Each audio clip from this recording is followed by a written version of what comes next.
Pemirsa, kita lanjutkan dengan informasi aspek kesehatan menjadi isu pasca terjadinya bencana alam. Peran tenaga medis penting untuk memastikan tidak ada warga terjangkit penyakit parah di tengah pengungsian.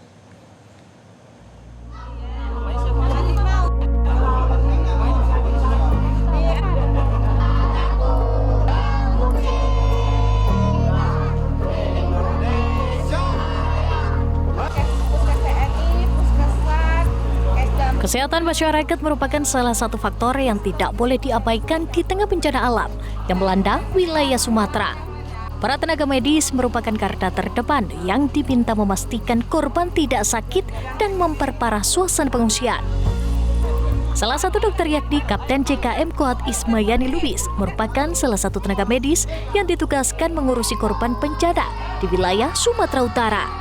Tugasnya bukan hanya menjaga kesehatan warga, namun juga memastikan nyawa mereka terjaga selama mengungsi. Dan untuk aktivitas kita,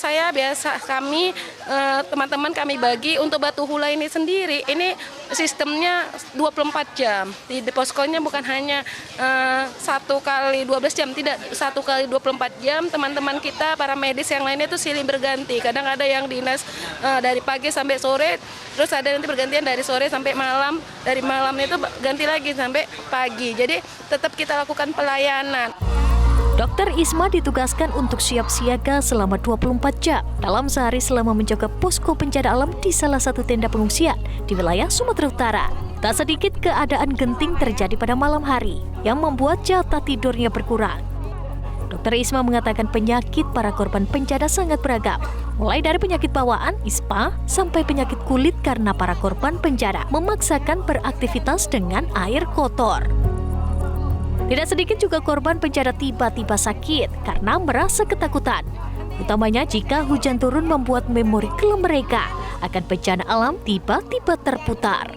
Pada saat awal kejadian, keluhan pasti ya banyak yang dialamin, yaitu pasien-pasien ya terdampak awal mula, yaitu pasti pasiennya ya kena patah tulang karena memang kan ombak-ambing ya. Terus yang kedua, seiringnya dengan berlarut-larutnya kejadian, yang kedua kenanya adalah ISPA, infeksi saluran pencernaan atas, batuk terus pasiennya pilek seperti itu karena kondisi cuaca dan faktor alam itu sendiri. Yang ketiga, yang terakhir sekali ini karena efeknya udah hampir 2 minggu, hampir mau jalan 3 minggu ya, mau jalan 20 hari, yang tertinggi sakit kulit. Tadi saya dapat kasusnya adalah sakit anak-anak yang gatal-gatal, kakinya tuh gatal setelah efek dari bencana ini sendiri.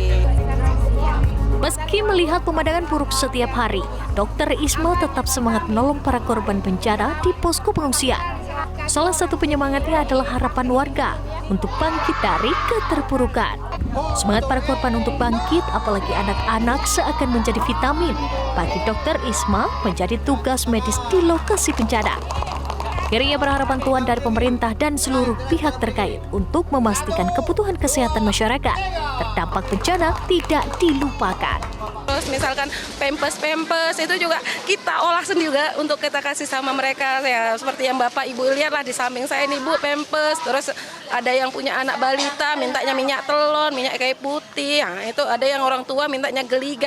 Kita layani juga. Jadi memang apa yang mereka butuhkan kita layani dengan ya simpati lah, sabar gitu. Karena memang ya akibat bencana ini ya ada yang keluarganya masih hilang sampai saat ini belum ketemu. Itu yang rasa empati kita ya mungkin nggak habis lah untuk membantu sesamanya ya. Kadang juga anak-anak ini juga ya udah seperti, karena udah lama ya kita di sini, udah kayak anak-anak kita sendiri ya. Jadi ya udah mereka datang, nanti Bu ada cemilan ada.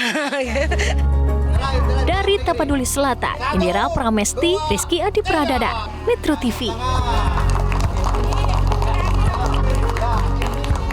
Jelajahi cara baru mendapatkan informasi. Download Metro TV Extend sekarang.